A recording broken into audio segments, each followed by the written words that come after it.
Hola, bienvenidos. Les habla Blanca Carvajal, su profesora de Math Discreta. Y en este video vamos a ver un ejemplo usando el método de Quine y McCluskey. Ok, entonces en la siguiente lámina podemos ver el proceso de minimización de circuitos con compuertas. Recuerden siempre repasar los pasos. Y en este caso del proceso vamos a considerar solo este procedimiento de Quine y McCluskey para el ejemplo indicado. Ok, vamos a ver ese ejemplo. Y lo estamos viendo aquí. Dice que de la siguiente función booleana hallar la expresión canónica correspondiente, la expresión óptima usando Quine y McCluskey y el circuito óptimo. Entonces vamos a ver este enunciado, vamos a inspeccionar un poco el enunciado que nos indica el ejemplo. Vemos que en ningún lado nos indica qué variables debemos utilizar. Tampoco indican, de lo que vimos en los videos anteriores, sobre la salida del decimal correspondiente. Simplemente me dan la función booleana. Entonces, en este caso, pues lo que hacemos nosotros es contar la cantidad de celdas que trae esta función booleana para saber qué cantidad de variables se debe utilizar. Entonces, bueno, vamos a ver cómo es esa solución, ¿verdad?, de este ejercicio. En este caso, podemos verificar que son 16, ¿verdad? 16 celdas. O sea, ahí tenemos que usar la ecuación, ¿verdad? 2 a la n igual a 16. Y descomponemos al 16, que vendría siendo 2 a la 4. Lo que nos indica que son 4 variables con las que vamos a trabajar. Entonces aquí ya puedo mostrarles la tabla de verdad correspondiente para esta función booleana. Ok, entonces vamos a colocar nuestra función booleana, ahí la vemos. Sí, estamos viendo aquí la pregunta 01, 01, 01, 01, tenemos 4 01, vamos a verificar esta información, 01, 01, 01, 01. Luego vienen 2 ceros, 2 1, 2 ceros y 2 unos. Luego tenemos 2 ceros y un 10, 2 ceros y 10. Sí, para poder verificar que he colocado correctamente, ¿verdad?, la función booleana en la tabla base. Ok. Nuestro primer paso es encontrar la expresión canónica. Y aquí vemos nuestra función que la definimos, ¿verdad?, de forma binaria, que corresponde a... Bueno, aquí no son 3 variables. Aquí viene siendo, ¿verdad?, viene siendo 4. 4 variables. Ojo con esto. 4 variables. Entonces, nosotros, ¿verdad?, vamos a obtener, por supuesto, una expresión que corresponde a 2 valores de verdad solamente, 0 y 1.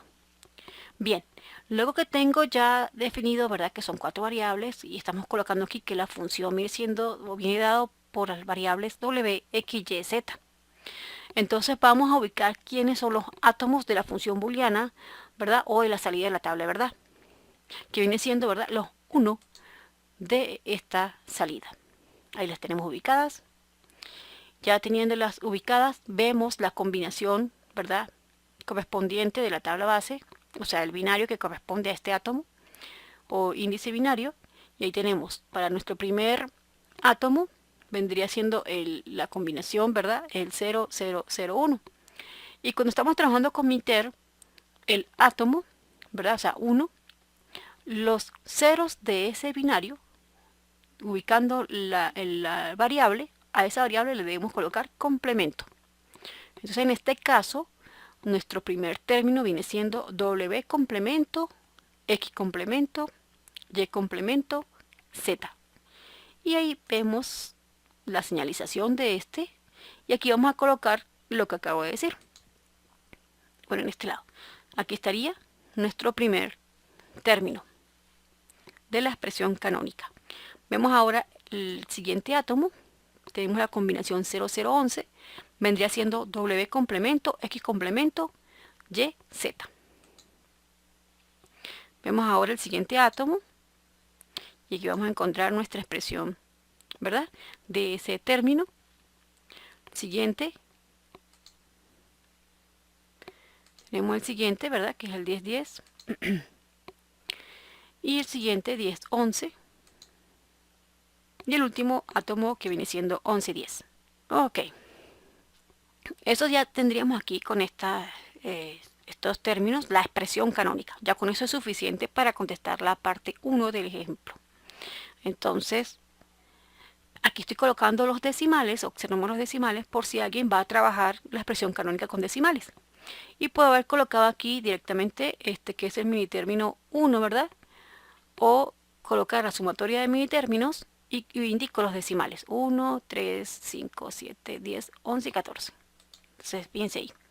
Claro, usando la tabla de verdad, ¿sí? Directamente con la tabla de verdad o indico los decimales correspondientes a los átomos y ahí lo ubicamos. Otra forma también es directamente desde la función booleana. Sin construir la tabla de verdad en este caso, vamos a colocar los decimales, que vienen diciendo 0, 1, 2, 3, 4, 5, 6, 7, 8, 9, 10, 11, 12, 13, 14 y 15. Entonces, fíjense que voy a ir indicando los decimales correspondientes a los átomos de la función booleana, o los 1. Entonces voy indicando y ustedes van observando la expresión de la función en decimal. O sea, aquí tenemos para el decimal 1, aquí tenemos el decimal 3, el decimal 5, el decimal 7, decimal 10, decimal 11, decimal 14. Ok, entonces fíjense que es ahí rápidamente desde la función booleana encuentro la expresión canónica. Y podemos también colocarla con correspondiente subíndice binario. Si tengo la tabla de verdad, pues inmediatamente sé que es 0001. O si ya sabemos cómo construir o encontrar un número decimal a binario, pues lo determino y coloco ahí el número decimal. Perdón, el número binario a ese decimal. Ya aquí tenemos, ¿verdad? Estas tres formas de presentación. Vamos ahora a ver. Ahí vemos, ¿verdad? Nuestra primera columna. Enumeramos cada término de la expresión canónica. Y, por supuesto, aquí ya tengo listo las cantidades de columnas que se van a utilizar para esta expresión canónica. Y fíjense que aquí estoy colocando el índice binario correspondiente a este término, ¿verdad? De la expresión canónica.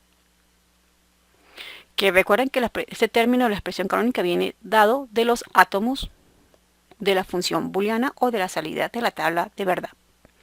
Bueno, vamos a ver, o vamos a iniciar con el procedimiento de esta tabla inicial. Ok, entonces observamos el primer término de la primera columna y voy comparando hacia abajo. Y en este caso, ¿verdad? Vamos a cambiar aquí el color. Ok, entonces ahora sí, vemos aquí que al comparar el primer término con el segundo, vemos que una sola variable difiere. Por lo tanto, a este se le puede pasar a la siguiente columna. Observen, aquí queda constante W complemento, X complemento.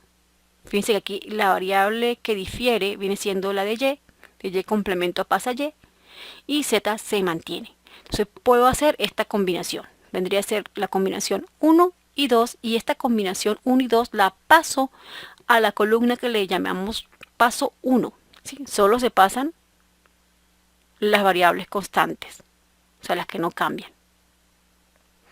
Ok, entonces ya hemos comparado con el siguiente término y debo ir comparando el primero con el tercero, luego el primero con el cuarto, primero con el quinto, primero con el sexto, primero con el séptimo.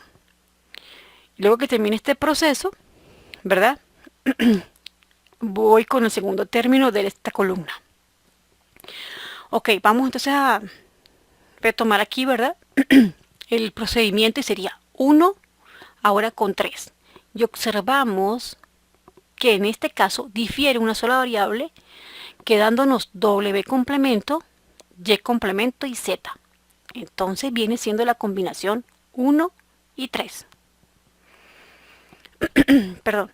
Entonces ahora sigo comparando el término 1 con el término 4 y vemos que difiere más de una variable, ya no la consideramos. Aquí pasa lo mismo, y aquí lo mismo, y aquí por supuesto lo mismo, casi pues todas las variables difieren. Entonces ya se terminó de inspeccionar con el primer término de esta columna, con cada uno de los términos siempre hacia abajo. Entonces ya voy a pasar al siguiente término, que vendría siendo el término 2. Y comparo el 2 con el 3. Y en este caso vemos que difiere más de una variable. Aquí sí difiere una sola variable, quedándonos que entonces en este caso W complemento y z, que vendría siendo la combinación 2 y 4.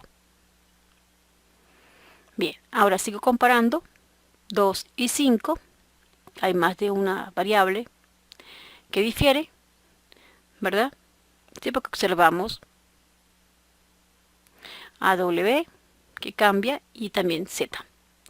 Bien, entonces eso es lo que tengo que inspeccionar, nada más que difiera una. Ya lo demás, esto es solo por observación. Entonces en este caso vamos al siguiente y vemos que en el 2 con 6 sí difiere una sola variable, que en este caso vendría siendo W, y permanecen las demás.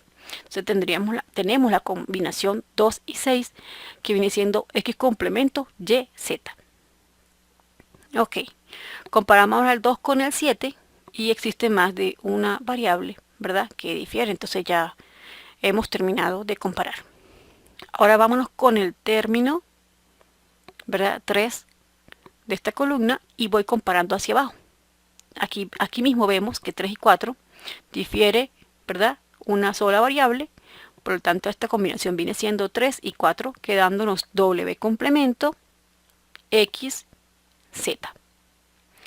Luego vemos 3 y 5. Vemos que prácticamente todas las variables difieren. Ok, 3 y 6. Tampoco, ¿verdad? Y 3 y 7 tampoco. Ok, ya hemos terminado de comparar, ¿verdad?, al término 3. Voy con el siguiente término de esta columna, viene siendo ahora 4. 4 lo comparo con 5. Vemos que difiere más de una variable. Ahora lo comparo con 6, ¿verdad? Y ahora lo comparo con 7. Entonces, en este caso ya no hay más términos con que comparar. Y lo que ya me queda es verificar que este término 4 ha sido utilizado en los términos anteriores. Y lo estamos viendo aquí. 4, 4. Entonces no lo copio. Si fuera caso contrario, pues se pasaría completo a la columna del paso 1. Ok, que eso es lo que uno encuentra muchas veces en los mapas de Carnot como implicante primo, que ese término va completo. Bueno, vamos ahora con el siguiente término, que vendría siendo el término 5. Lo comparo con el 6 y efectivamente una sola variable es la que difiere y sería la combinación 5, 6, quedándonos W, X complemento, Y. Comparamos 5 con 7 y también difiere una sola variable y vendría siendo W, Y, Z complemento. Ok, ya hemos terminado de comparar hacia abajo. Vámonos con el siguiente término, que viene siendo 6, y lo comparo con 7 y por supuesto estamos viendo que difiere más de una variable. Bueno, entonces ya hemos terminado, ¿verdad?, el procedimiento prácticamente. Pero antes de pasar a la siguiente columna, fíjense que quedé con 6 y tengo que verificar que si 6 ha sido utilizado en el paso 1. Y hemos visto que sí, entonces no es necesario copiarlo. Bueno, vamos ahora a quedarnos con la nueva columna, que sería el paso 1. Y vamos a hacer el mismo procedimiento que se hizo para obtener esta columna. Entonces, observamos. 1, 2 tiene las variables W, X, Z. Entonces, comparo hacia abajo aquellos términos que tengan las mismas variables. Se verifico hacia abajo. Ajá. Tenemos aquí a un término que se llama 3 y 4. Y observen que difiere una sola variable. Entonces en este caso pasa a la siguiente columna y vendría siendo la combinación 1, 2, 3 y 4. Quedándonos W complemento Z. Sigo comparando hacia abajo el 1 y 2. Busco las mismas términos que tengan las mismas variables y no lo hay. Entonces ya terminé la inspección. Vamos ahora con el siguiente término de esta columna, que vendría siendo 1 y 3. Tiene las variables W, Y y Z. Entonces voy a buscar estas variables y vemos que aquí enseguida tenemos un término que difiere una sola variable y lo pasamos a la siguiente columna, quedándonos 1, 3 con 2 y 4. Luego tomamos a 1 y 3, ¿verdad? Y sigo comparando hacia abajo, buscando términos que tengan las mismas variables. Vemos aquí que sería el 5 y 7, pero difiere más de una sola variable. Entonces aquí ya no hay combinación, ¿verdad? Entonces ya hemos terminado de evaluar o inspeccionar al segundo término de esta columna. Vamos al siguiente, que viene siendo 2 y 4. W complemento Y, Z. Buscamos, por supuesto, que en este caso viene siendo, lo estamos viendo, el último de la fila, el último de la columna, y vemos que difiere más de una sola variable, entonces pues no hay combinación que inicie con 2 y 4. En este caso vemos, ¿verdad?, que aquí está usado este término, por lo tanto no lo pasamos a la siguiente columna, porque ha sido utilizado. Voy al siguiente término, 2 y 6, y busco hacia abajo, ¿verdad?, qué variables o qué términos tienen las mismas variables. No lo hay, ¿verdad? No lo hay en este caso. Observo en la siguiente columna que no haya sido utilizado 2 y 6, y así efectivamente no ha sido utilizado, lo debo pasar a la siguiente columna. ¿Ven? 2 y 6. Esto también es parte de lo que es los tipos implicantes primo, ¿no? O sea, que van pasando. Pero bueno, aquí simplemente generalizamos, voy pasando y así. Ok. Ahora paso al siguiente término, 3 y 4. Y busco, ¿verdad?, hacia abajo, y observamos que no hay más términos con estas mismas variables. Y además estoy viendo, ¿verdad?, que ha sido utilizado. Entonces no es necesario pasarlo a la siguiente columna. Entonces voy con el siguiente, 5 y 6, W, X complemento Y. Hacia abajo siempre debo comparar para ver si existe combinación, y en este caso el término que sigue tiene variables diferentes. Entonces ya no hay más con qué comparar. Entonces, 5, 6, observamos la columna del paso 2 y no ha sido utilizado. Por lo tanto, se debe pasar completo a la siguiente columna. Y vemos ahora también que 5 y 7 le pasa lo mismo. No hay con qué comparar, no ha sido utilizado, por lo tanto se pasa a la siguiente columna. Entonces tenemos aquí nuestra columna, paso 2, y ahora vemos que hay términos que se repiten. Tengo que volver a hacer la misma inspección, ir combinando hacia abajo, y si existe más simplificación, pues se irá colocando menos variables. Por eso que se habla del máximo número de términos canónicos. O sea, el máximo número, en este caso, por término sería el máximo número de variables, ¿verdad? O sea, entre más variables simplificamos, más eficiente va a ser nuestra salida. Bueno, en este caso, ¿verdad?, vemos que tenemos para la primera fila W complemento Z y al de abajo es igual. Y de los otros términos pues no tienen la misma cantidad de variables y ya no se podría comparar, ¿no? Entonces, en este caso, solo pasamos 1 a la siguiente columna de los que se repiten. Y no hay problema, porque fíjense que lo que me indica ese W complemento Z es que está, ¿verdad?, en el primer término 1, y aquí también tenemos al término 1, término 2, que estas letras o variables están en esos términos. Aquí tenemos también al 2, tenemos 3, 4. O sea que con cualquier forma de combinación está bien, porque por supuesto debe quedarnos la misma números de cuando tenemos términos repetidos. Ok, entonces pasamos al primero. También sería una forma de ir viendo que el procedimiento es el correcto, ¿no? O sea, está siendo eficiente, y voy comparando. Bueno, los siguientes términos, como vimos en la columna anterior, no tienen con qué comparar, así que se pasan completos a la siguiente columna. Luego que se tenga ya comparado todas las los términos de la expresión canónica y llegamos hasta una columna donde ya no hay más que comparar, debemos detener el procedimiento o el proceso. Y ya con esta información debemos construir una tabla, ¿verdad? Que sería la tabla de decisión o una tabla final o tabla de resumen, donde vamos a colocar los términos obtenidos en la última columna. Y además en las columnas hemos colocado los números, ¿verdad?, correspondientes a la cantidad y por supuesto en posición de los átomos o los militer de la expresión canónica. O sea que tenemos 7, ¿verdad? Aquí tenemos nuestros 7 columnas, ¿verdad? Donde la columna 1 corresponde a W complemento, X complemento, Y complemento y Z, ¿no? Eso es lo que vendría siendo, y así sucesivamente con las demás columnas. Otra forma también de colocar los términos en las columnas puede haber sido haber colocado el W complemento, X complemento, Y complemento, Z, ¿sí? Y así con cada una de las columnas, es otra forma. Y uno va a ir ubicando dónde se encuentra W complemento Z.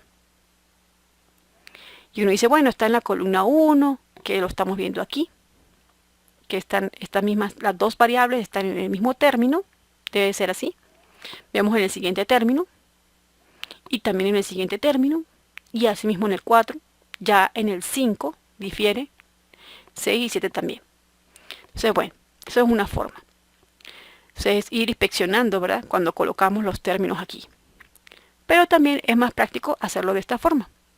Vemos que tenemos este término, ¿verdad?, porque hemos trabajado desde el principio y hemos indicado la identificación que se dio al iniciar la tabla, y vemos que está en 1, lo que acabamos de ver, ¿verdad?, que sí es cierto, 2, 3 y 4. Entonces inmediatamente uno chulea o check, perdón, check a las columnas correspondientes. Entonces ahí estaría, ¿verdad?, nuestra ubicación para esas columnas. Y asimismo con el siguiente término. Fíjense aquí, dice que está en la columna 2, ¿verdad? O el término que se identificó con 2 y el término que se identificó con 6. Que en este caso vendría siendo, por supuesto, la columna 2 y 6 en la tabla de decisión. Luego con la siguiente nos indica que está en la columna 5 y 6. Y asimismo con 5 y 7. Bueno, ya tenemos nuestra tabla de decisión. En este caso, vamos ahora, como la palabra lo dice, decisión, a considerar aquellos términos que cubran más columnas. Y si existe alguno de esos términos que cubra una única columna, ese término tiene que ir o tiene que ser parte de la expresión óptima, porque es la única que cubriría. En este caso va a ser sencillo inspeccionar, pero una de las formas de ver cuando tenemos gran cantidad de checks en cada fila y no vemos ahí que alguno de estos términos cubra una única columna, pues debo mirar por fila quién cubre más, quién tiene más checks, vamos a decirlo así. Y ese término va a ser el más eficiente para ir a la expresión óptima. Ok, en este caso, pues es diferente porque fíjense que aquí, a pesar de que el primer término cubre más columnas, además vemos que él cubre únicamente al término, ¿verdad?, 1 o la columna 1. Entonces, ya este término iría a ser parte de lo que es la expresión óptima. Entonces lo vamos a colocar aquí, W complemento Z. Ya hemos indicado aquí el término. Y además vamos a demarcar qué columnas cubre este primer término en la tabla de decisión. Que vendría siendo de esta forma, así una línea, ¿sí?, para ver bien que he cubierto todas las columnas. Ese es el procedimiento, ¿no? O sea, la idea es que queden todas las columnas cubiertas por los términos que están en la fila. Ok, entonces, además vemos, ¿verdad?, seguimos inspeccionando, que aquí hay un término que solo cubre a la columna 7. Entonces vamos a ver quién es este término. Y vendría siendo, ¿verdad? Este que está aquí. Entonces ese término debe ir obligatorio en la expresión óptima porque es el único que cubre a la columna 7. Entonces tachamos a la columna 7 y además cubre, ¿verdad?, la columna 5. Bueno, un poquito torcido. Ok, entonces ese lo vamos a copiar aquí. W, Y, Z, complemento. Aquí vemos en la columna 6 y observamos en este caso que puedo tomar este término para cubrir la columna 6 o el otro término. Quiere decir que para esta función booleana tiene dos expresiones óptimas. Ustedes toman cualquiera de los dos. En mi caso debo tener en el patrón todas las posibles expresiones óptimas. Voy a colocar aquí el primero, asumiendo que el estudiante toma el primero, sería X complemento Y, Z. Ok, el otro caso posible vendría siendo W complemento Z más W, Y, Z complemento más W, X complemento Y. Esto es lo que ya es, ¿verdad?, la expresión óptima del ejercicio, del ejemplo que nos están pidiendo, ¿verdad?, el ejemplo indicado, pero nos están dando desde la función booleana. Ok, entonces para recapitular este proceso es construir una tabla de verdad que en la primera columna debo colocar los términos de la expresión canónica, que luego la debo identificar o enumerar, ¿sí?, que voy a colocar aquí una columna de índice binario correspondiente a ese término, ¿verdad?, que es el átomo de la función booleana. Y luego tenemos que ir construyendo tantas columnas se requieran, ¿sí? A medida que usted vaya simplificando y ve que se puede seguir simplificando, pues coloca otra columna al lado. Aquí hemos visto que en el paso 1 debo considerar, ¿verdad?, cuando hago las comparaciones, que estos dos términos difieran en una sola variable para que el resto de términos pasen a la siguiente columna. Y debo, por supuesto, ir inspeccionando todo hacia abajo. Luego tomo el segundo término y todo hacia abajo. Luego el tercero hacia abajo, luego el cuarto hacia abajo, el 5 hacia abajo, el 6 hacia abajo, el 7 pues quedaría ahí. Lo que tendría que ver es si ha sido utilizado. Si ha sido utilizado, pues no lo paso a la siguiente columna. Y si es el caso contrario, lo paso. Ok. Y luego se hace el mismo proceso que se hizo para obtener el paso 1 en el siguiente paso y así con el paso 3. Luego que ya tengamos la última columna donde no podemos seguir simplificando, vamos a construir una tabla, ¿verdad?, que se llama tabla de decisión o tabla final, que es colocar los términos de esta última columna en la tabla inicial y marcamos o hacemos un check, ¿verdad?, en qué términos se encuentran, como este caso está enumerado. Lo pueden enumerar o colocar los términos con la variable correspondiente. Como ustedes mejor sería más fácil para visualizar. Como ustedes quieran, es aceptable. Luego, ¿qué debo hacer? Debo inspeccionar esta tabla de decisión y voy viendo si alguno de estos términos cubren una única columna. Y en este caso, pues sí sucede, ¿no?, que el primer término es el único que cubre la columna 1. Pero este además cubre al 2, al 3 y al 4. Luego vemos aquí que otro término cubre únicamente la columna 7 y tachamos a esta columna 7, copiamos este mini término y además vemos que cubre la columna 5. Luego nos queda aquí nuestra decisión de ver cuál de los dos términos vamos a colocar en la expresión óptima. Con que ustedes coloquen una es suficiente. No se pongan a mirar si tienen más de una, sino la primera que consigan es suficiente, ¿sí? O sea, yo aquí no les pido que me dedique todas las posibles expresiones óptimas. Simplemente una expresión óptima, la primera que ustedes vean. Entonces aquí estoy colocando simplemente de ejemplo que si el estudiante tomó el de la segunda fila, pues nos quedaría lo que vemos ahí. O si tomó el de la tercera fila, pues sería la segunda expresión óptima. Eso es lo que es. Entonces, esto es el método, ¿verdad? En sí el proceso de Curie-McCluskey, porque ya lo que viene diseñar o dibujar el circuito, ¿verdad? Es simplemente tomar la expresión óptima y construir el circuito para esta expresión. Entonces, lo que nos queda ahora es construir el circuito para el primer término.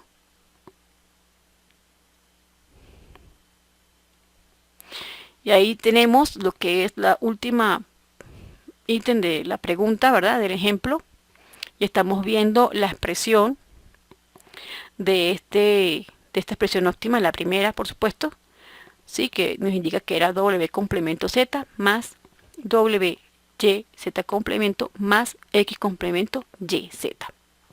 Bueno, lo que puedo decir aquí, ¿verdad? Es que al final del circuito tenemos que tener una compuerta OR. Y además vemos que son tres términos, o sea que debo ver tres compuertas AND. Y además vemos que en cada término algunas variables han pasado por un inversor. Entonces vamos a hacerlo aquí, lo ilustré aquí rápidamente, ¿verdad? Que el primer término tiene las variables W, Z, que estas, ¿verdad? Que W ha pasado por un inversor y que estas dos variables salen de la pasan o entran a la compuerta AND, ¿verdad? Y salen ahí, como lo indica el término de la expresión óptima, ¿verdad? Sería W complemento por Z. El siguiente término viene siendo W, Y, Z, tiene esas variables correspondientes. Y vemos que Z debe pasar por un inversor. Luego estas tres pasan por la compuerta AND, ¿verdad? Que sería de intersección. Entonces vamos a verlo y aquí estamos viendo lo que acabo de decir, ¿sí? Y aquí se obtiene, ¿verdad? Al pasar por aquí W por Y por Z complemento. Vemos ahora el siguiente término que tiene las variables X, Y, Z. Bueno, ahí salió de una vez. Y vemos que en este término X debe pasar por un inversor para luego pasar por la de compuerta AND. ¿Sí? X complemento, Y, Z.